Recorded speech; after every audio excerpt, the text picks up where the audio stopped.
in the Western countries, the main way of achieving this is through the labour unions. Basically, and you were very lucky in your country for a long time, because your labour unions were controlled by people like George Meany and Lane Kirkland, hardcore anti-communists. But in 1995, something changed. There was a coup that year that I bet most of you have never heard of, because that was the year that Democratic Socialists of America, your largest Marxist group, took over the AFL-CIO. And they made their member, John Sweeney, president, and now their guy, Richard Trumka, is doing the job for them. Now this was significant in many ways, but the big thing was this. If you control the labour unions in America, you effectively control the Democratic Party.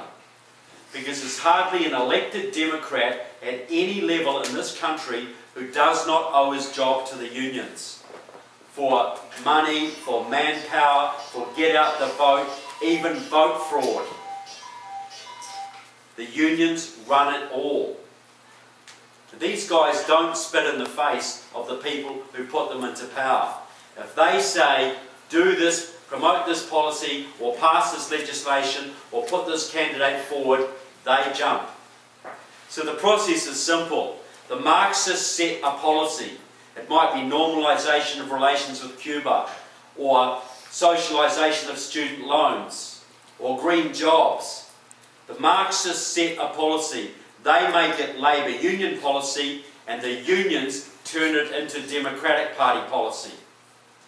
There's hardly a policy out of today's Democratic Party that can't be traced back to Democratic Socialists of America or the Communist Party USA, or both.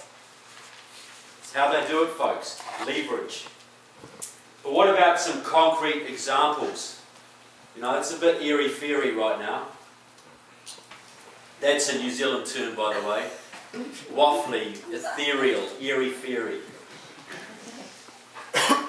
Now, some of you, there's a few ex-military people here. Some of you might remember back in 1984, New Zealand moved out of the ANZUS military alliance. The Australia, New Zealand, United States military alliance. Basically, we said, no nukes in our harbours. We banned nuclear warships from our harbours. That destroyed our military alliance with you people. Still not revived to this day. It was the major policy plank of the Labour government, which was elected in 1984. First thing they did, top of their agenda. Now, how come in 1984, the height of the Cold War, could a pro-Western, pro-American country whose bacon had been saved by you only a generation before, how could we so willingly turn our backs on a military alliance with your country? Well, this is how it was done. A few years after this, I had the privilege over several months of interviewing a New Zealander who had infiltrated our Communist Party for our security intelligence services, the equivalent of your FBI. And he worked his way up through the party, became a leading communist. In 1983, he and 3 genuine comrades were given the greatest privilege any communist could enjoy. They were sent to Moscow to train at Lenin's Institute for Higher Learning and Leningradsky Prospect. This was not a small institute place, folks. This was 6,500 students at any one time. Many of them with one-to-one tutelage, many of them on 7-year courses. This was a training academy for the future world communist leadership. People from all over the world. Now, they were all taught Russian history to build loyalty to Moscow. They were taught trade union building, racial agitation, espionage techniques. But the most important thing they were taught was how to take Moscow's policies back to their home country, and by using the labour unions and the peace movement and even the churches to turn Moscow's policies into their own government's policies. And they did this countless times around the planet. Now this was the time of the massive anti-nuclear marches through Europe. Hundreds of thousands of people every weekend marching through Rome and Paris and London. You know, ban the bomb, disband NATO, no nukes, get America out of Europe. Hundreds of thousands of people. And there was a real fear in many circles that NATO, the North Atlantic Treaty Organization, which you guys are the linchpin of, might disband. And the Soviets were, of course, funding all of this and directing it all because they wanted to destroy NATO. That would give them control of Europe.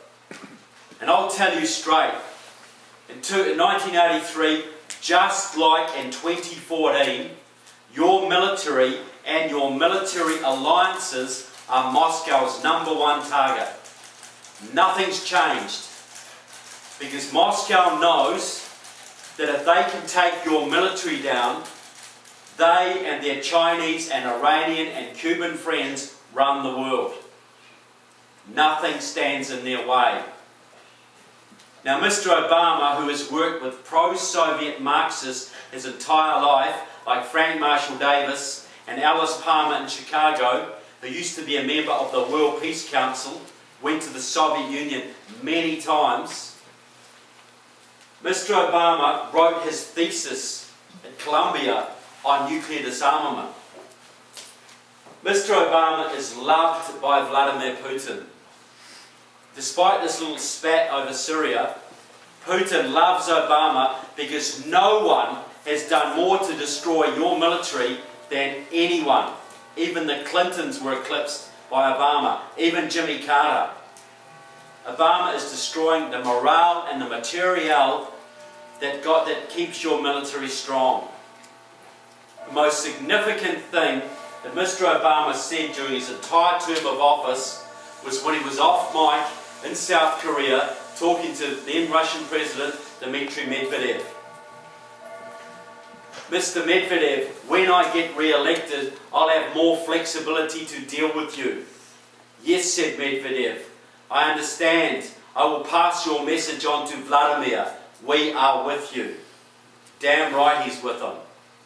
Because that is the agenda, that's the most important mission of the Obama administration. Ruining your economy, socialising your healthcare, that's all designed to take your focus off the gutting of your military, which you would never accept if your economy was vibrant and strong. Now, so the Soviets had this game going on in Europe, and they were thinking, well, we're subtle, we're chess players. How about we take away another country outside of Europe, out of the Western Alliance, and use the propaganda and psychological value of that to spur on the destruction of NATO. So they picked on New Zealand, because we're small, progressive, socially liberal, and the communists controlled our labour unions, our peace movement, and had heavily infiltrated our Labour Party, the equivalent of your Democrats. Now they were thinking, okay, we want to break New Zealand out of ANZUS, but we can't sell them like we would in Latin America with the anti-American card. We've got to use something different. And when I say sell, folks, I am not exaggerating. If you think American corporations are great at sales and marketing, they could learn a thing or two from Moscow. When they want to target a country for an influence operation, to influence your public opinion, they bring in all their experts, their historians, their sociologists, their psychologists, their marketing experts, their sporting experts, their religious experts. They know the makeup of your country, even your state, better than you do. They know the football teams. They know the racial makeup. They know the religious makeup. They know the economic background. They know your companies. They know your cultural institutions. They know you better than you know you. Because they have to be able to sell what you respond to. So they were thinking about New Zealand, you know, small, liberal, progressive, and a little country that thinks the world takes notice of us, that punches above our weight because of our progressive social record. That's how we think of ourselves. So take advantage of it. So they drew up a whole bunch of slogans and have designed a campaign. Not a whiff of anti-Americanism, not a whiff. This was going to be all about Kiwis standing up for peace, New Zealanders standing against the nuclear arms race, New Zealanders striking independent foreign policy course, all patriotic, chest-thumping, pro-New Zealand stuff. So these 4 delegates went back to my country. They held secret meetings with the Labour Party, with the unions and the peace movement. They mounted a public campaign, and in 6 months legislation was in front of our Parliament. It was signed off, nukes were out of our harbours, and our alliance with you was dead. 6 months. The Soviets could not believe how quickly it went.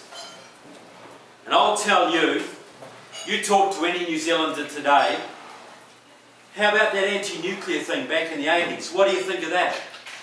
I will guarantee you 95% of them will puff out their chest with pride.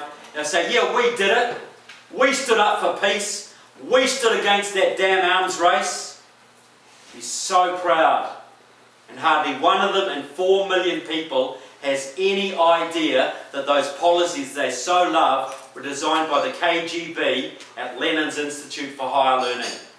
The whole country was suckered, and it's still suckered today.